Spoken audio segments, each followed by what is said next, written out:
This is a massive maze that can rearrange itself at any time. Everyone trapped inside has been there for 3 years, and no one has ever found a way out. Every evening, the stone doors slam shut, and they don't open again until the next morning. No one has ever survived a night inside, because once those doors close, the creatures come out and take over. So Thomas and Minho had no choice but to carry their injured friend and try to find somewhere to hide. Then a blood-curdling shriek echoed in the distance. The sky was getting darker by the second. Thomas spotted some vines nearby and got an idea. They used them to hoist Albie up off the ground and keep him suspended in the air. Suddenly, the walls started shaking. A massive shadow appeared not far away. Minho completely lost it. He dropped everything and ran, leaving Thomas behind with no other options. Thomas squeezed himself into the vines and stayed as still as he could.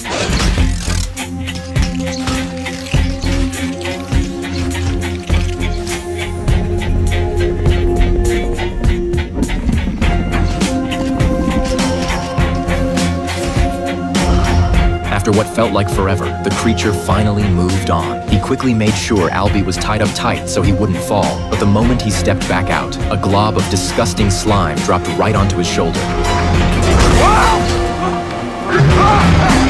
What he saw next sent him running in a full panic, but he didn't know the layout, and he ran straight into a dead end. Thinking fast, he used the rocks on the ground as footholds, grabbed onto the vines on the stone wall, and started climbing as fast as he could.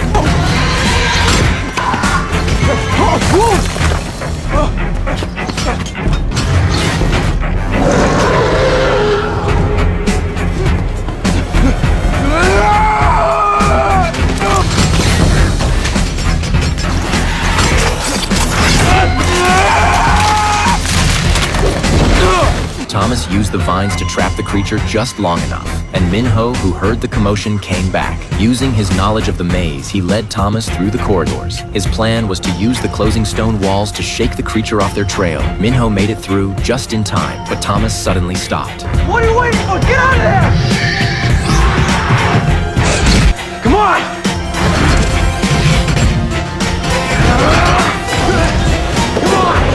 Come on, Thomas, don't look back! Move it, Thomas! Come on! Move your ass! Let's go! Come on! Come on, Queenie, let's go!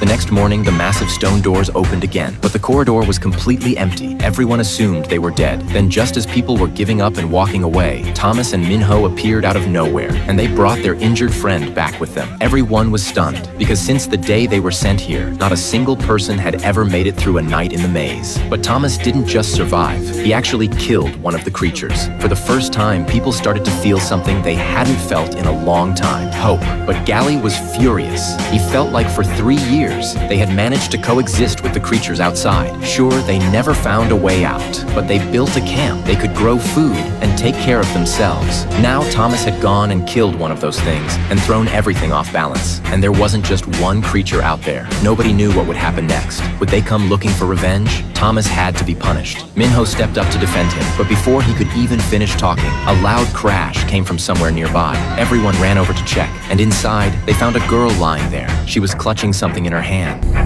She's the last one ever. Because that's how everyone here had arrived, dropped in the same way, and every single person who came through lost all their memories, left with nothing but fear and confusion as they tried to figure out where they were. But the transport had always opened once a month. Thomas had only been there for 3 days when it opened again. While everyone was still trying to process what was happening, the girl suddenly opened her eyes and called out Thomas's name, then passed out again. It was pretty clear. Whatever was going on had something to do with Thomas. After that, Thomas went back into the maze with a group. They found the remains of the creature they had killed and pulled out a strange mechanical piece from its body. The number 7 was printed clearly on it. Nobody knew what it meant. Back at camp, Minho brought Thomas straight to one of the wooden huts. He pulled back a tarp on the table and revealed a detailed miniature map of the entire maze. Minho and the others had spent 3 full years running every corner of that maze to build it. They never found a way out, but Minho noticed the maze had 8 sections around the outside, each one holding a creature. Every night when the maze started shifting, one of those sections would open, releasing its creature to sweep through the corridors. The night they ran into trouble, Section 7 had been the one that opened, and the device they pulled off the creature might just be the key to opening that door again. Meanwhile, the girl woke up. She refused to let anyone near her. She would only talk to Thomas. Her name was Teresa. She handed Thomas the only two things she had brought with her, 2 small vials of medicine. Neither of them knew what they were for, but Thomas suddenly thought of Albie, who had been suffering ever since the creature bit him. Maybe this was the cure. He went straight to Albie and injected him without hesitating. The next day, Thomas and Minho headed deep into the maze again, searching for a way out. With Minho leading the way, they reached Section 7 pretty quickly. Then the metal device they had taken off the creature started making a strange sound. They followed the direction of the noise into a part of the maze they had never been before. The sound kept getting louder and louder until they reached the very end of the path, and then